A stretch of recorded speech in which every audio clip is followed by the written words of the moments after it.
It's an issue which has been in circulation for a number of couple of years now, and actually it is a non-issue as far as elections are concerned.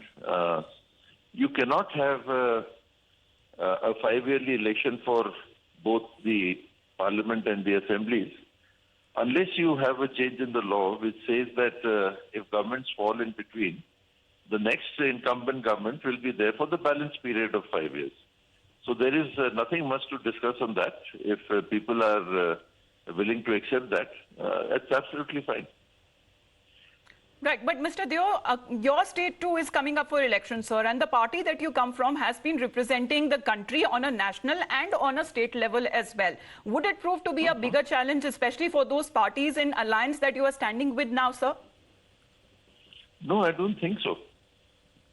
I don't think it makes a difference in the long term. Whatever short-term strategies the government of India is pushing it, what short-term strategies they have, I do not know.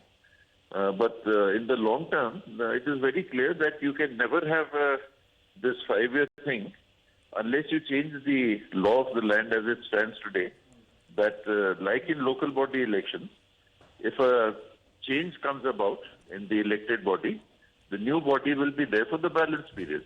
Otherwise, you can never have a 5-year term contiguous for both the parliament and the assemblies. No, if that happens, sir, if this bill is taken up in the upcoming special session of parliament, what would be the Congress's take, sir?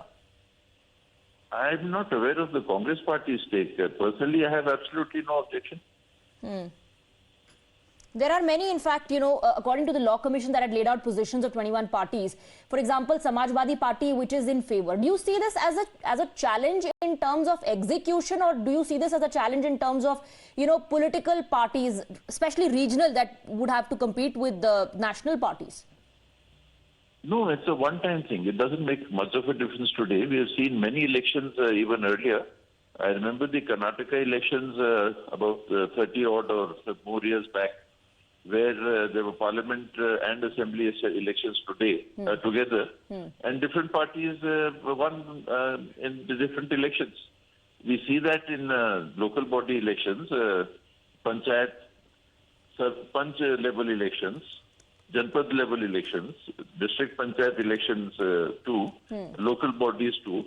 We have multiple candidates fighting at the same time.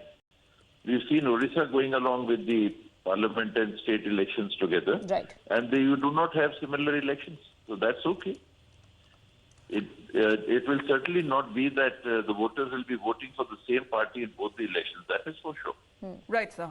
All right, Mr. Deo, thank you very much for giving us your time and for your perspective as well.